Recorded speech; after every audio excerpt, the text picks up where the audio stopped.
नमस्कार बंधुरा आशा करছি সবাই খুব ভালো আছো আর আমরাও ভালো আছি। আমার চ্যানেলে নতুন একটা ভিডিওর সঙ্গে তোমাদের সবাইকে জানাচ্ছি প্রথমে অনেক ওয়েলকাম আর অনেক ভালোবাসা। প্রতিদিনের মতন এখানটায় এসে সকালবেলার দিকে গরম জল, পাতিলেবুর রস আর মধু দিয়ে চিয়া সিডটা কিন্তু আমার একদমই খাওয়া হয় না, মনেই থাকে না রাত্রেবেলা ভেজানোর কথা। যাই হোক, গতকাল রাতে একটু ভিজিয়ে রেখে দিয়েছিলাম, সেদিন অবশ্য একটু মনে ছিল, ওই জন্য সকালের দিকটা একটু খেয়ে নিলাম। আর এই দিকে দেখো, বাবান স্নান দান করে ও রান্নাঘরে চলে এসছে রান্না বান্না করবে বলে। মা এইদিকে রান্না তোড়জোড় করতে শুরু করে দিয়েছে। সকালবেলা থেকে বাবানকে নিয়ে এতটা ব্যস্ত থাকে উনি যে উনি রান্না করার নাকি সময় পায় না। আর যখন রান্না করার সময় হয়ে যাবে, খাওয়া দাওয়ার টাইম চলে আসবে কাছাকাছি, তখন মায়ের নাকে মুখে লেগে যায়। পাপান যেহেতু ওর দিদুনকে ছাড়ে না, আর উনিও ওকে কাঁদিয়ে নাকি কোনো কাজ করতে যেতে মন চায় না। এর কোনো মানে হয় তোমরাই বলো? তো ওই জন্য তখন তড়িঘড়ি করে রান্না ঠান্না বসিয়ে দিল। সেদিন আমার জন্য করেছিল একটু লতি ভাপা, সর্ষে বাটা দিয়ে করেছিল। এটা অবশ্য আমি মায়ের হাতেই খেয়েছিলাম প্রথম, ভীষণ ভালো লাগে খেতে। একটু ডুমো ডুমো করে একটু আলুও কেটে দেয়। বোনের তো ভীষণ পছন্দের একটা খাবার ছিল এটা। আর মাকে বললাম একটু চা করতে, একটু রুটি দিয়ে চা দিয়ে সকালবেলার ব্রেকফাস্টটা করে নেব। আজকে বলতে পারো একদমই ছোট্টখাটো একটা মিনি ব্লগ মতো নিয়ে এসেছি। খুব একটা বড় ব্লগ আমি এই চ্যানেলটাতে করলাম না, যেহেতু আমাদের দিনলিপি চ্যানেলটাতে আমি ডেলি ব্লগটা দিচ্ছি, এই চ্যানেলটাতেও দেওয়ার চেষ্টা করি। হয়তো প্রতিদিন পারি না, ওই জন্য একদিন পর একদিন কি 2-3 দিন পর পর হয়তো দিই, কিন্তু চ্যানেলটাকে কন্টিনিউ চালিয়ে রাখার জন্য আমি কিন্তু প্রতিদিনই শর্ট ভিডিওগুলো আপলোড করতে থাকি। একটা হোক বা দুটো, কমসে কম একটা আমি ভিডিও আপলোড করেই দিই। যাই হোক, ওইদিকে ওর মামাকে বকছি দেখে বাবান আমাকে মুখে হাত দিয়ে দেখাচ্ছে যে ওকে বকতে না, মানে ওর মামাকে ও বকবে ঠিক আছে, কিন্তু ওর মামাকে যেন অন্য কেউ না বকে। দাও, বৃষ্টি পড়ছে, তাপুর টুপুর করলে বুঝি অজিমিমি অজিমিমি যাবা।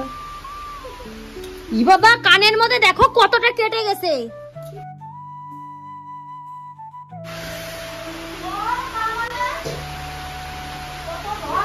বৃষ্টি পড়া শুরু হয়ে গেছে।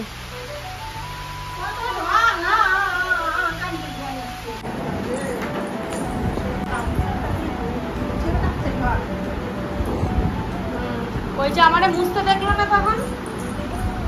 আসো এদিকে মুছতে আসো। এই